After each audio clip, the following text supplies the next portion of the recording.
Okay, we're going to go ahead and jump into another practice question, GI focused for your Step 2 CK. I am Shelfer, I am Comet. Let's go ahead and jump into it. Here we have a 72-year-old female. Once again, go ahead and pause the video and read it, and you can answer the question. We'll go ahead and jump into it now. A 72-year-old female with a history of chronic constipation, hypertension, diabetes is admitted to the hospital with severe abdominal distension and discomfort. Abdominal exam reveals a distended abdomen with high-pitched bowel sounds.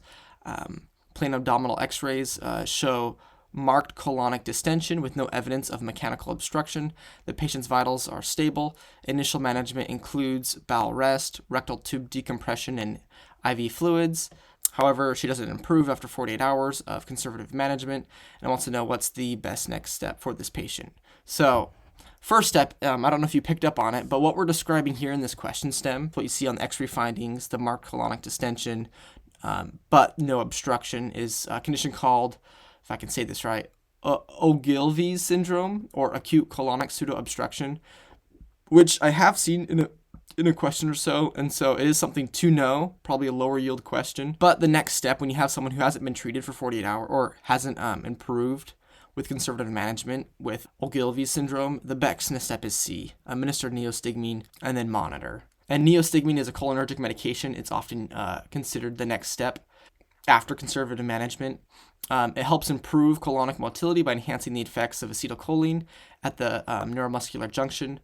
The medication can be administered with monitoring because you need to watch out for bradycardia, bronchoconstriction, your whole dumbbell's pneumonic. You want to watch out for because it's a cholinergic medication. And reason you want to do some of the others, colonoscopy you need to watch out for because someone in this situation where their whole colon's dilated, you want to avoid perforation, which you're at high risk for in a patient with acute colonic pseudoobstruction, and so that's why B isn't really the best option here.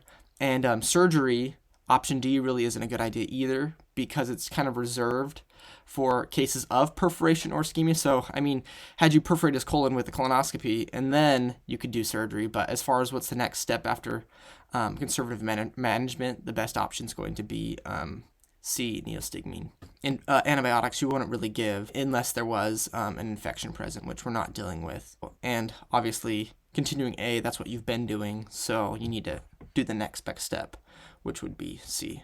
So, if you like this, go ahead and like and subscribe. That's it. We'll see you in the next one.